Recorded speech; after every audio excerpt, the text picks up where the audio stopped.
नमस्कार, मैं हूं रविंद्र जैन और आप देख रहे हैं मुंबई मास टाइम्स। आइए देखते हैं आज की मुख्य खबर। त्यांच्याकडे खासदार आणि आमदाराकडे दुर्लक्ष आहे काँग्रेस पक्षाचं, त्यांच्या नेतृत्वाचं। काही लोक अस्वस्थ आहे, तर पुढे बघू काय होतं। यावरती काउंटर संजय राऊत असं म्हणतात की यंत्रणा त्यांच्याकडे आहे, त्यामुळे ऑपरेशन लोटस सारखं ते काही करू शकतात। नाही, त्यांना त्यांचे माणसं सांभाळता येत नाही हा प्रश्न आहे। आम्हाला ऑपरेशन वगैरे करायची गरज पडत नाही, आम्ही कधी ऑपरेशनमध्ये पडतही नाही आणि ईडी सीबीआयचा नेहमीचा त्यांचा रोना आहे।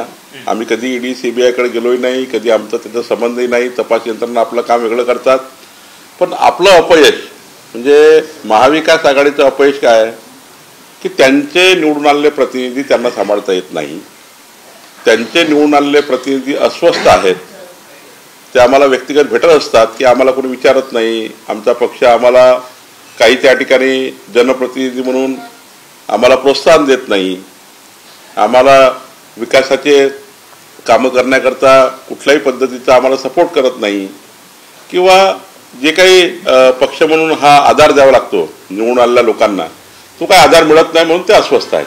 काही नावं कळतील का सर? किती संख्या आहे साधारणतः? कुठल्या पक्षातील ऑपरेशन लोटस किती मोठं असेल? वैयक्तिक संपर्कामध्ये नेमकी काय कारण तरी सांगितली पक्ष सोडण्यामागे? महाविकास आघाडीमधल्या सर्वच पक्षामध्ये ही अस्वस्थता आहे की निवडून आल्यावर जे जनप्रतिनिधी म्हणून त्यांनी आपल्या मतदारसंघात कामे करावे लागतात किंवा त्यांच्या मतदारसंघात जनतेला न्याय द्यावा लागतो, त्याकरता जे पाठबळ लागतं पक्ष म्हणून, ते पाठबळ त्यांना मिळत नाही।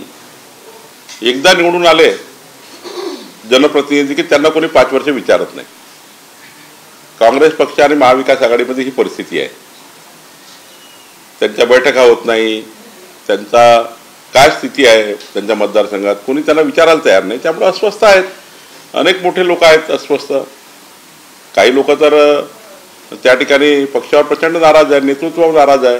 दिल्लीला त्यांना कोणी विचारत नाही, महाराष्ट्राचे कोणी विचारत नाही, त्यामुळे अस्वस्थता आहे काँग्रेस पक्षामध्ये आणि महाविकास आघाडीमध्ये। मंत्रिमंडळ विस्तार म्हणून तर नाही थांबत आहे, कारण त्यांच्यापैकी कोणाला तुम्हाला मंत्रिपद द्यावे लागते? काहीच संबंध नाही आहे मंत्रिमंडळ विस्ताराचा आणि याचा काही संबंध नाही। राजीनामा द्यायची त्यांनी तयारी दाखवली का? दुसरी गोष्ट, राजीनामा दिला तर कमळ चिन्हावरती निवडून येऊ शकतात पुन्हा एक खासदार? आमच्याकडे कुणी आलं तर आमचा पक्ष हा स्वागतच करतो। त्यांना आता लढायचं की लढवायचं हा विचार आज नाहीच आहे, कारण आजची ती काही परिस्थिती नाही आहे। पण जेव्हा जेव्हा कोणी आमच्या पक्षामध्ये येतं किंवा येणार आहे, जे अस्वस्थ आहे, त्यांना त्यांच्या मतदारसंघाचा विकास करायचा आहे, त्यांच्या मतदारसंघात जनतेच्या अपेक्षा पूर्ण करायच्या आहे, त्या लोकांना तर वाटतं की बाबा आम्हाला विकसित भारताच्या संकल्पाला साथ द्यायची आहे। काही लोकांना असं वाटतं विकसित महाराष्ट्राच्या संकल्पाला साथ द्यायची आहे। देवेंद्रजींच्या नेतृत्वामध्ये महाराष्ट्र हा देशाचा क्रमांक 1 राज्य होत आहे, त्याकरता आम्हाला देवेंद्रजीला साथ द्यायची आहे।